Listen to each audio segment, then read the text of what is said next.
So basically, these are all students from the Richard Ivey School of Business, and they're from diverse backgrounds, different religions, different ethnicities, nationalities, and they all go to school together. They're in their third or fourth year, and they all are business students studying different aspects of business, and they've come to Israel to learn about the Israeli economy.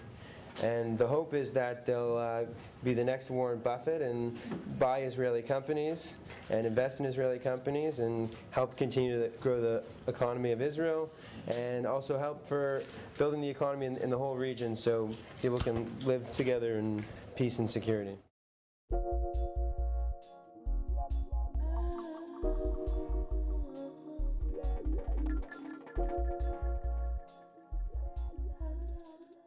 In February 2008, 30 undergraduate business students from the Richard Ivey School of Business at the University of Western Ontario traveled to Israel to learn about Israel's economy.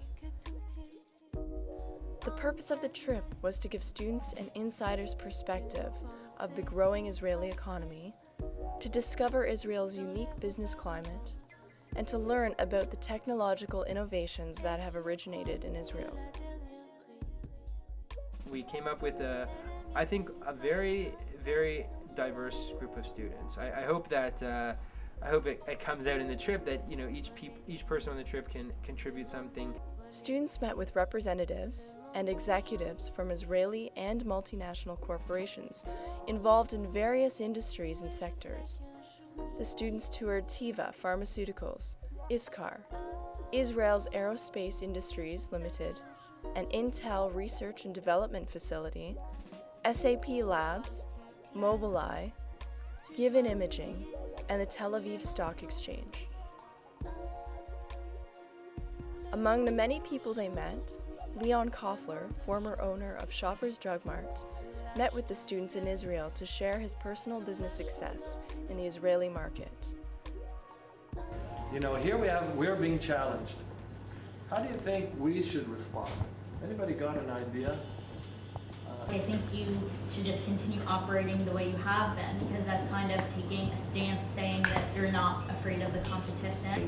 The customer loyalty you built is strong, and the fact that you walk into a Shoppers Drug Mart and you know what's in every aisle and it's a different store is a huge asset. What you really need to evaluate, and you know better than all of us, is how the Israeli people are going to react.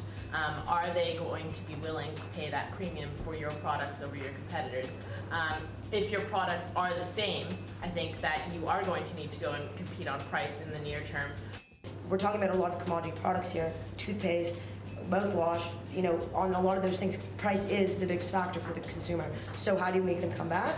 Often it's to make them come back through incentives, which is customer loyalty programs.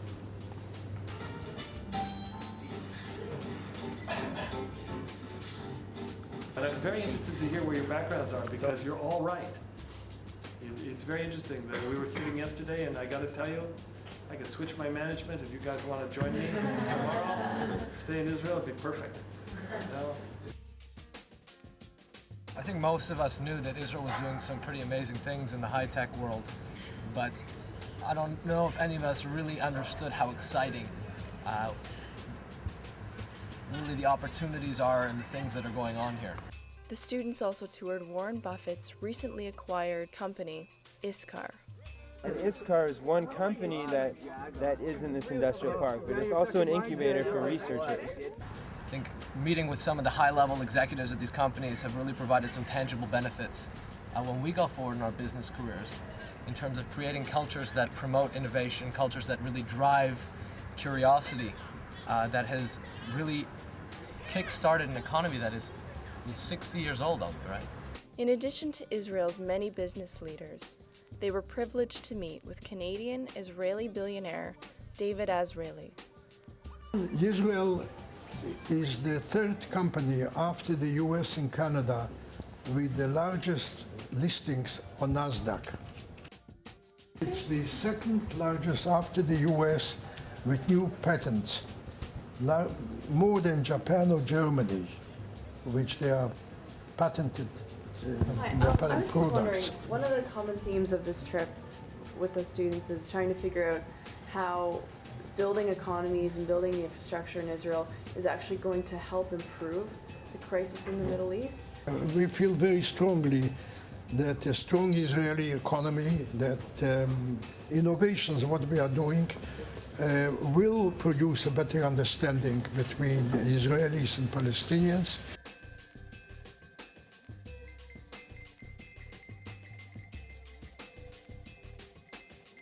Coming from Canada, you mostly hear about the big Canadian schools, a couple of the big American schools, obviously, the Harvards, the Princetons, and then a few international schools, mostly in either England or France.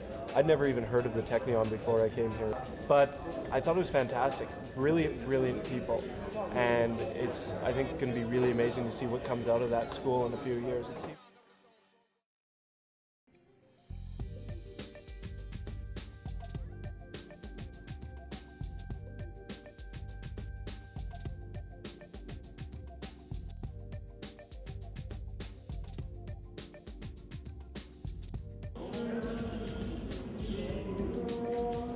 No, it was very interesting to hear the different views of all the different people on this trip and their various religions, from Rohit's Hinduism to Sandy's Anglicanism. And at this point, I'm a holiday Catholic, but growing up, I was very much so a practicing Catholic.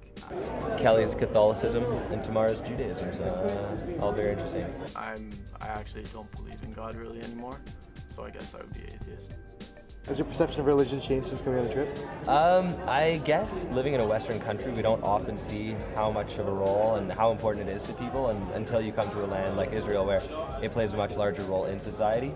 And so it's because of that, people are, I guess, more comfortable speaking about it openly. And it's been interesting to see people, openly discuss their religion a lot more, whereas at Western they might, demur and be a little quiet about it. Cool. It's been very interesting.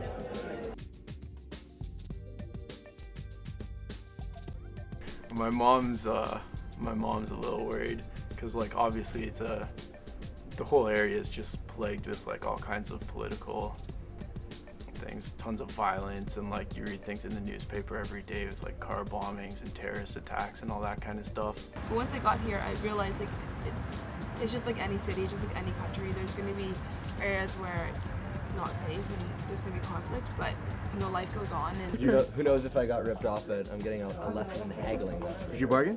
Oh yeah, I bargained a bit. And it's just sort of goes to the whole like Israeli culture, but risk taking, because life is always like there's always uncertainty, that it actually breeds the ability to be like entrepreneurs and to take risks and like be innovative.